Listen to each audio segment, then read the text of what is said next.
So hello and welcome. I'm Erica Glessing.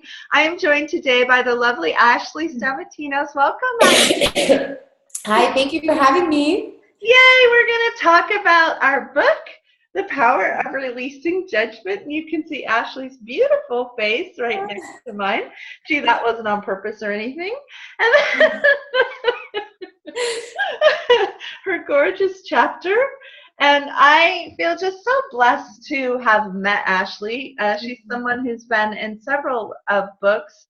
You can see behind me on the wall, The Power, The Energy of Healing. And Ashley's chapter is called Stopping the Cycle of Guilt, Shame, Fear, and Anger. And I am ready for that, baby. So why don't you just kind of get started, tell us a little bit about your knowing, and when we get to the end of the interview, we'll let people know how to reach you. Awesome. Yes, I'll just say also, I adore Erica so much as well. We've been working together for a while now on books, and every single book she creates is amazing. So I'm so excited that you're watching this video and that you're joining us. This chapter that I wrote in this book really was inspired primarily because when Erica came to me with this concept of this great book that she's launching, I thought about how when I was growing up, I'm Greek.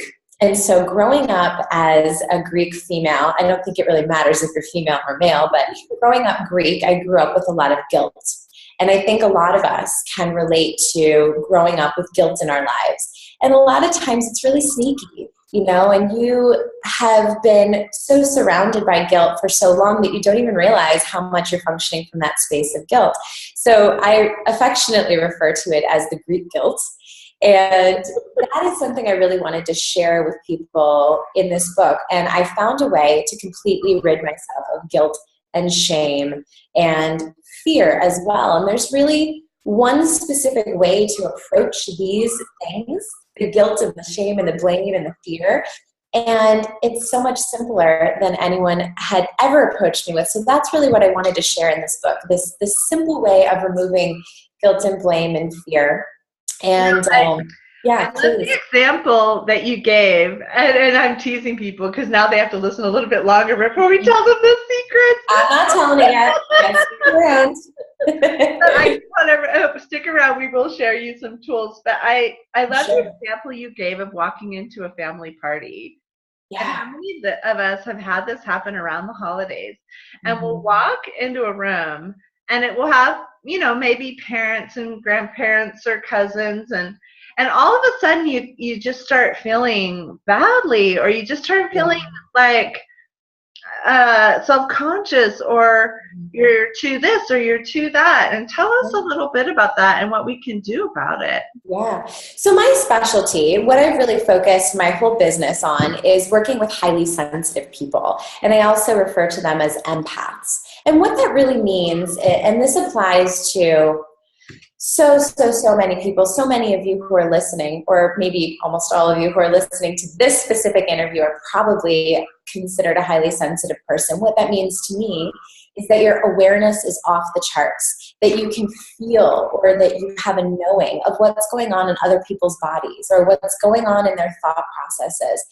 And how that can manifest in a way that might be uncomfortable for you is like what Erica just brought up. You might walk into a party and suddenly you feel slimed, or you feel a heaviness, or you start to feel guilty. Or in this case, what I shared in the book, I walked into this party and I felt like I wanted to cover up my body and I wanted to hide. I wanted to put my coat back on. I didn't feel good about myself. And so can you relate to that, Erica? Putting everything up, pulling everything over. Yeah. If I could just put the hood over my head and just not be seen, that would be so much better. Totally. Another really great example of this kind of thing is when you're a highly sensitive person and you go to the gym. Sometimes you feel great about your body, or you don't have any opinion about your body, and you walk into the gym and suddenly you feel self-conscious and you feel that, well, I just have to do 10 more reps of something, or I want to cover myself up, or I don't want to be seen, or it's not good enough, or I'm not thin enough, or whatever. My muscle's not big enough if you're, in that type of realm. And so this is something that a lot of us deal with. We pick up on so many of the thoughts, feelings, and emotions of the people around us that we lose sight of really feeling like our true self. And that's what those layers of other people's stuff, they can pile up so strong that we don't feel good about ourselves. And so that's judgment. Judgment is 99% of the time we pick it up from other people. We don't create those judgments on our own. Wow. What do we do next? So what do you do next? Yes. So let's say, so there's so many things, but I'll keep it to the chapter. So what I want to say is judgment and guilt and blame and anger and fear. These are distracting you from your awareness, because we're such highly aware beings. We're aware of what's going on around us. That guilt, that Greek guilt that I so affectionately refer to, that is always suffocating our awareness. And it's like a blanket that's like covering up our awareness, covering up our potency and power to be our true self. And so what you want to do is you want to look at that guilt, or look at that blame, or that shame, or that fear, or that anger, whatever it might be, and you want to ask it a question. You want to say, if I wasn't feeling guilty right now, what would I be aware of? And so, I am not big into being into protection mode or defense mode or resisting against, because I think what you resist persists. So if you're resisting your fear or resisting the guilt that you're feeling, you're actually going to create more of it. It's opposite of what you think. That's not very fun. No, it's not fun at all. Who wants to feel more guilty? Not me. And so I persistently ask the guilt that question. Guilt, if I wasn't feeling guilty right now, what would I be aware of? So imagine it's like guilt is like putting blinders on. Yeah. It's blinding you from seeing what's really going on. So you say, okay, if I wasn't feeling guilty, what would I be aware of? So see, that action of asking the question is not resisting against the guilt. It's simply looking at it and saying, okay, I know you're there, but if I wasn't choosing to acknowledge you, if I wasn't choosing to lean into guilt, what would I see? And then you can feel the possibilities around you and step into something different. One of the things that you mentioned that I just really want to just really shine more light on is what happens to your awareness when you are in these states of reactivity, or, it's not a word, but reaction or judgment, anger is instead of seeing 17 possible ways this can happen or that can happen, you shut down. And whenever I hear someone say, the only thing I can do is, it doesn't even matter. The only way I can deal with this person is as soon as I hear that word, I pretty much, my whole, that's a lie detector comes up. Because there's never only one anything, right? So as soon as you recognize that, you can't really shift it until you recognize it. And the other thing, when you talk about cutting off awareness, I immediately thought of like a more concrete example, like if I don't want to do something, but I think I have to do it, okay, what are my options? Yeah. Like, what's that telling me? Yeah. Instead of just powering through it, maybe share a little bit about what that brings up, because as a sensitive being, sometimes you get intuitions of not doing something. And then what do you do with that if it's like an unpopular choice? Or do you know what I'm saying? Right. I do. Yeah. So something is definitely coming to mind as you're talking to me about this. So I used to be what I would call an emotional sponge. I walked around picking up everybody's emotional drama and suffering, and I soaked it in. And I didn't have the tools to feel better. And that's why I'm so grateful that Erica has compiled this book, because you don't have to be an emotional sponge any longer if you read this book and gain all of the tools. That's really what this is about. We're offering you all of these tools so you don't have to be at the effect of everyone around you. Anyway, I was an emotional sponge, and I got really, really sick from all of the heaviness of everybody's pain and suffering and trauma, because oftentimes when we're sensitive, we're the caretakers of the world. We want to take care of and heal everyone else around us. And that's not a bad thing. It's just you need to know how to do it in a way where you're not depleting your energy and where it's not taking away from you. And I didn't know how yet. So I got really, really sick. And what happened was when I went to all of these doctors, they had no idea what to do with me, which is a very typical thing for highly sensitive people. Highly sensitive people are very symptomatic because we're so aware. We sense everything around us, so we have so many sensations that it seems like we're hypochondriacs, so we're dealing with so many different health problems when it's really our heightened awareness, feeling and sensing so much. Anyway, I went to the doctors, and the doctors told me, Ashley, you have fibromyalgia, you have chronic pain, you have chronic fatigue, and this is how it is. You're going to be on epileptic seizure medication for life. You know, I've never had a seizure, but I was on medication because I was so ill and I needed so much help with the pain I was dealing with. And so just like you brought up, this is my concrete example of when you're faced with someone telling you this is how it is, you're going to have to deal with this. You don't have any other choices. You are going to be ill and you're going to be on medication for the rest of your life. That was my red flag. And sometimes we say this to ourselves, like, I'm in a situation where I don't have money or I don't have choices and this is how it is. That is not true. Right. It is always that conclusion. It's always a lie. It's always a lie. That's exactly what you were saying. Yeah. Of it is just what Ashley said, which is like, first there's like the wake up. Yep. First there's like,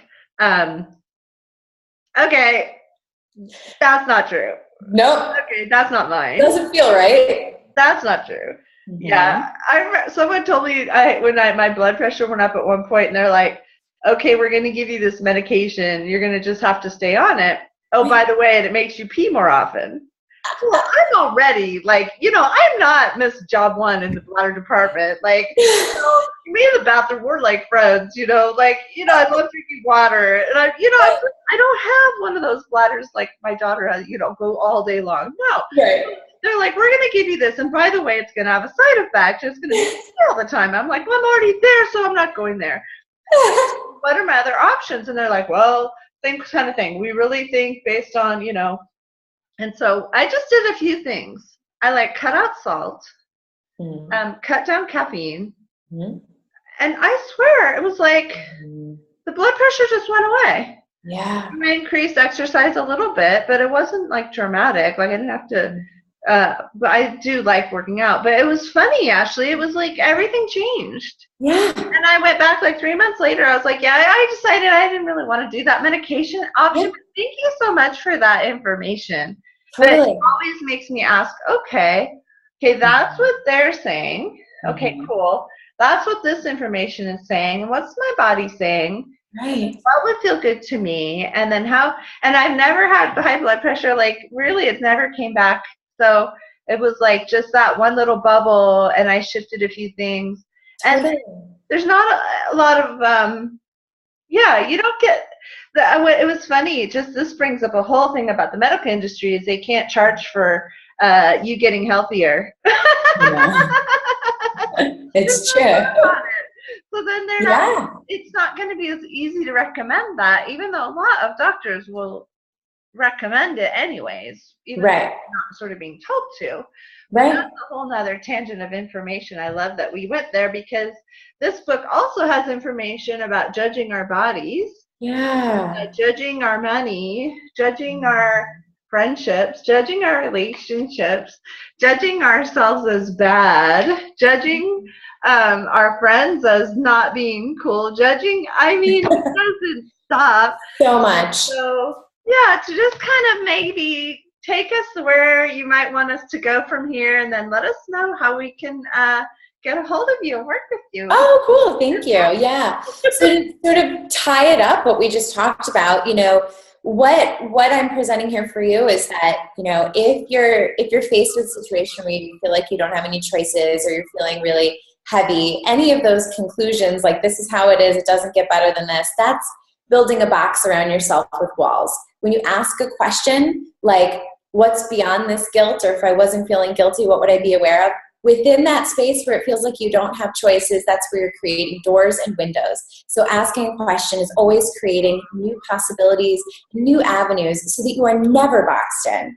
So being boxed in is a lie, and it's not something that you need to ever experience because you have questions now to always create new possibilities. So for me, I mean, absolutely, I hope that you buy the book and, you know, read my story and everybody else's, because there's a lot more within my chapter that I hope to be able to offer you. So I invite you to that. And there's a lot of ways to get in touch with me within my bio as well. If you want to get in touch with me, I have a lot of freebies and a lot of additional content on my website, ashleystamatinos.com. And Nice. I'm such a supporter of Erica and this publishing, of everything she offers. So I hope to see you there, and I hope you buy the book. Oh, thank you so much. You're such a sweetheart. Everyone, reach out to Ashley and she'll help you with all those sensitivities. Yeah, please, please. Yeah, check out my freebies. There's lots of fun stuff. Thank you. Mm-hmm.